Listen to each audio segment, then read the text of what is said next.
Hey everybody, gonna hop right into it. Welcome to this Mal Cinta movie I'm gonna review for you real quickly here. No spoilers. Is Justice League. Just saw it, right in the house, turned on the camera, ready to go. Live in Atlanta, but it's hella cold for some reason. Let's go ahead, Justice League. Been waiting on this movie all year. And I really went into it. I really love DC, but I did go into it being a little skeptical, just kind of not knowing what to really expect from it. But they are coming off a really good film. Wonder Woman was really good, so didn't know how to really kind of perceive things. I know after Wonder Woman came out, they went and did some reshoots and tried to go along the lines and tone of Wonder Woman, just because that was their first film since they started the DC universe. That wasn't, overly criticized or overly mixed reviews. But what was good about this movie, we're going to start it off. So, what was good about this movie? The characters. Each individual character, they really brought something to the table as a unit. To start off with the two we already know. Ben Affleck, him as Batman. I really like his Batman. A little bit older, a little bit beaten up, kind of rude, kind of snarky, but he been through a lot. He been in the shadows. Ben Affleck, his Batman, not the best Batman in the world, but definitely not the worst. George Clooney. Then we had the gal as Wonder Woman. She was who she was. She's kind of the one leading the charge as far as the Justice League goes. Was really happy with her performance. Her commentary was really good. They didn't do her wrong at all. Next, Ray Fisher. He was a solid Cyborg. His Cyborg, no spoilers from Cyborg. He plays a bigger role than I thought he would play in this movie. I was really happy to see him on the big screen for the first time. In Ray Fisher, who played Cyborg, he did a really good job. He does kind of even his voice and tone is kind of reminiscent of the Cyborg that we all loved from the Teen Titans and the Teen Titan Go children's series, or even some of the other Justice League shows. So I think he did a really solid job. Now, Flash. I really wanted to hate on Flash because I love the CW version of Flash, and I really love that storyline. I love that entire series. So I came in, I was like, oh, this Ezra Miller guy. What else? Who is he? What is he gonna be able to do? And you know what? Ezra knocked it out of the park. Can't lie. Ezra Miller he's been in some phenomenal films. He did a really good job. His Flash he's different from TV Flash, but they're kind of the same. But he does the quirkiness, awkwardness, and wittiness in a whole different light. He was really one of the characters that really kept the story progressing, really kept everything light. I know this is something that DC wanted to do, just keep the tones kind of light. Now, my favorite, who I didn't expect this to be my favorite, Aquaman. Aquaman, Jason Momoa as Aquaman, the girl's heartthrob. Hey, he was funny, he was aggressive, he spoke his mind.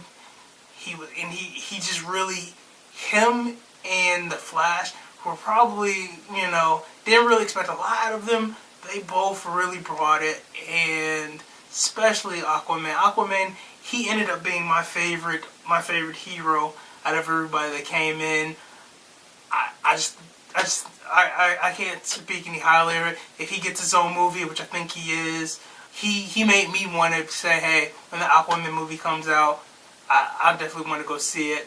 Because, like everyone else, thinking of Aquaman, I didn't read any the comics or anything like that, so I just thought he was kind of strong and talked to fish, but he brought a lot to the table as far as being a hero. Also, this movie brings a few surprises. Brings a few surprises to the table. Some things I thought going into the movie I was going to be able to write the entire plot and script out. Brought a few surprises, a few things that I wasn't expecting for them to happen, and I was pleasantly surprised when those things did happen. Now, let's get to what was bad about this movie. So, the whole DCEU universe was already created kind of in chaos. They didn't, they saw what Marvel was doing. Marvel had put together a strong plan, and DC's always been kind of that company. They didn't really put their plan together. They kind of just been sliding pieces in as they go. Yeah, they're kind of doing everything reverse of everybody getting their own individual movie to start off. They've had joint movies. The only person that got his own movie was Superman. So the chaos and disjointedness, you still feel it. As much as they tried to make it cohesive, you still feel it throughout the movie. Like, there's just points where you're just like, what is going on? You can kind of tell some of the reshoots, or at least I can, just being somebody who has done film and done some editing myself. I know when I can just tell some of those things that they put in just to try to help the movie out and make it not so dark. But yeah, so it's that same disjointedness, kind of chaotic planning of every movie that they do. This movie does fall in line with that, but it's not so bad that it ruins the movie or takes so much away from it. It doesn't really happen in this one, but that element is still there. Now, the main problem with this movie is the villain, Steppenwolf, who's the villain. He's trash. Just to be 100% honest, Steppenwolf, he was nothing. There was nothing about his character. There was nothing about his villainry. I think villainry is a word, whatever. There was nothing about it that made you be like, that made him scary, made him tough. And this has been a problem for a lot of superhero movies in the DC and Marvel universe, just trying to get it right when it comes to villains. Most times they don't, and this was definitely another case where they just didn't get it right at all. At no point did you feel like anybody was really threatened. His whole character is kind of just his whole character from beginning to end is kind of just a cop out. But yeah, so that was what was bad about it. But overall, I would say that this movie's probably, I feel like I give this rating a lot, but this has kind of been the theme of like the movies that have been coming out lately. I feel like it's not a bad movie. It's probably about a 3.5 out of 5. It's worth going to go see if you love, DC movies. If you were a fan of Man of Steel or Batman vs Superman, then you're definitely going to enjoy this one. If you're a little bit skeptical of those two movies, if you saw Suicide Squad and you're like, it's worth going to see, but it's probably you're gonna feel the same way. Honestly, if you were somebody who felt that way, you're probably gonna still feel a little bit about what happened in Justice League. But I do feel like it's about a 3.5 out of 5. Not their worst movie in DC Universe, but definitely not their best. But overall, I did enjoy myself.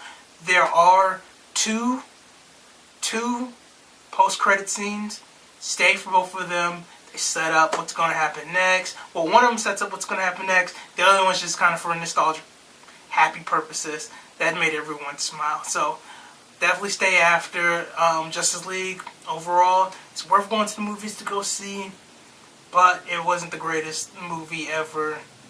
They definitely got to work on the next movie. They need better villains or whatever they're going to do. So, but that's my review of Justice League. Don't know what's next. Yeah, but that's about it.